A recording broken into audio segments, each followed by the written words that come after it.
Bonjour à toutes et à tous. Alors aujourd'hui, on s'attaque à un sujet complexe, un sujet qui marque encore notre présent, l'esclavage et la colonisation. Mais attention, on ne va pas faire un cours d'histoire classique. On va plutôt explorer comment les écrivains, les poètes se sont emparés de cette histoire. On va voir comment les mots ont pu servir à justifier l'injustifiable, mais aussi, et surtout, comment ils sont devenus de véritables armes de résistance. Et pour nous guider, voilà la question qui va être notre fil rouge, notre problématique. Comment est-ce possible qu'un homme comme Victor Hugo, l'immense auteur des Misérables, le défenseur de la veuve et de l'orphelin, comment a-t-il pu, en même temps, faire la promotion de la colonisation? C'est ce paradoxe, un paradoxe qui peut nous sembler complètement fou aujourd'hui, qui va nous obliger à réfléchir à la complexité d'une époque et même d'un seul homme. C'est ça qu'on va essayer de démêler ensemble. Allez, on commence notre premier axe. Pour bien saisir la pensée du 19e siècle, celle de Hugo, il faut d'abord faire un petit voyage dans le temps. On remonte jusqu'à la Révolution française.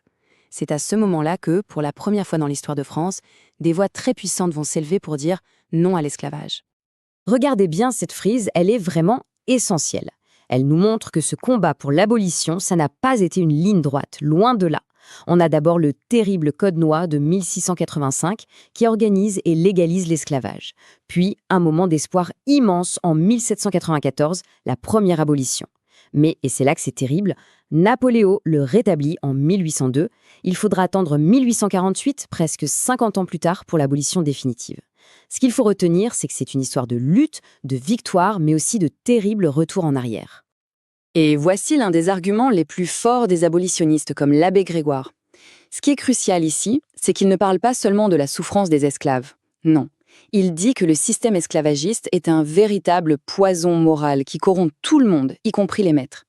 Il dit que ça déshumanise les deux camps. C'est une idée incroyablement moderne. Et là, attention, phrase choc. Une phrase attribuée à Robespierre, périssent les colonies. C'est d'une radicalité absolue pour l'époque. Qu'est-ce que ça veut dire? Ça veut dire que les grands principes de la Révolution, la liberté, l'égalité, sont plus importants que les intérêts économiques et stratégiques des colonies. C'est une affirmation d'une puissance folle. On avance dans notre deuxième partie, on est maintenant au 19e siècle. L'esclavage est enfin aboli. On pourrait croire que c'est la fin de l'histoire, mais pas du tout. Une autre idée, beaucoup plus ambiguë, émerge, la fameuse mission civilisatrice. L'idée selon laquelle les pays européens auraient le devoir de coloniser pour civiliser les peuples jugés inférieurs. Et c'est là qu'on retrouve notre ami Victor Hugo et son paradoxe. Voilà, les mots exacts de Victor Hugo en 1879. C'est direct, c'est brutal, n'est-ce pas? Dieu offre l'Afrique à l'Europe, prenez-la. C'est présenté comme un ordre, presque un cadeau divin. Alors, notre travail en analyse de texte, c'est de se demander comment est-ce qu'il justifie ça? Quelle est sa rhétorique? Quels sont les procédés qu'il utilise pour faire passer une idée pareille? Et voilà comment il s'y prend. Regardez bien la structure des phrases. Il oppose systématiquement un mot positif, lié au progrès, concorde, charrue, fraternité, à un mot négatif lié à la violence, guerre, canon, sabre. C'est un procédé de style très efficace qu'on appelle l'antithèse. Avec ça, il essaye de nous convaincre que la colonisation n'est pas une conquête violente, mais un acte de paix, un cadeau. C'est une vision qu'on qualifie de paternaliste. L'Europe, comme un père sage et adulte, viendrait éduquer l'Afrique, vue comme une enfant qu'il faut guider. Bon. Jusqu'à maintenant, on a surtout entendu des voix européennes. Mais que se passe-t-il si on change complètement de point de vue? Si on tend le micro à celles et ceux qui ont vécu la colonisation de l'intérieur? C'est ce qu'on va faire maintenant. Cette comparaison est percutante. D'un côté, on a les grands mots, les idéaux de Victor Hugo, civilisation, fraternité, et de l'autre, des décennies plus tard, les mots crus, les mots qui décrivent la réalité vécue d'un poète immense, Aimé Césaire, force, brutalité, et ce mot terrible, chossification. Vous voyez le gouffre? Ce n'est plus un dialogue, c'est un choc frontal. Et voilà la réponse cinglante de Césaire. Il ne discute pas, il pose une équation. Simple, nette, brutale. Et regardez ce mot qu'il invente, c'est un néologisme, chosification. C'est d'une puissance folle. Ça veut dire quoi? Ça veut dire transformer un être humain en chose. Lui retirer son âme, sa volonté, son humanité. Pour Césaire, la déshumanisation n'est pas un dérapage de la colonisation, c'est son essence même. Alors, face à cette chosification, Césaire, avec d'autres poètes comme Senghor ou Damas, va forger une arme. Une arme littéraire, poétique et politique, la négritude. C'est un concept absolument fondamental. L'idée, c'est de prendre le mot nègre, qui était une insulte raciste, et de le retourner complètement pour en faire un symbole de fierté. C'est l'affirmation d'une culture, d'une histoire, d'une identité propre. Et ce vers de Césaire est juste magnifique pour le comprendre. Il nous dit « Ma négritude, mon identité, ce n'est pas un monument froid, en pierre, comme une tour ou une cathédrale européenne. Non. Regardez la métaphore. Elle plonge dans la chair rouge du sol.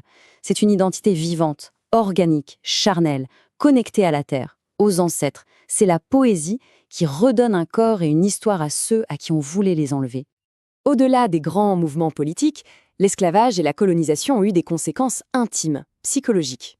C'est ce qu'on appelle la déculturation. C'est la perte de ses propres repères, de sa langue, de sa culture, au point de ne plus savoir qui on est. Ces mots de la grande écrivaine guadeloupéenne Marie Scondé sont bouleversants. Ils décrivent parfaitement cette blessure intérieure. C'est un concept très important, l'aliénation, devenir étranger à soi-même. La violence, l'exil, le fait qu'on vous impose une autre culture, tout ça crée une fracture à l'intérieur de l'individu. C'est une des conséquences les plus profondes de ce drame historique. Allez, on arrive à notre dernière partie. Vous allez me dire, tout ça, c'est le passé. Eh bien non, pas vraiment. On va voir que ce dialogue, ce conflit de regards, il se poursuit aujourd'hui.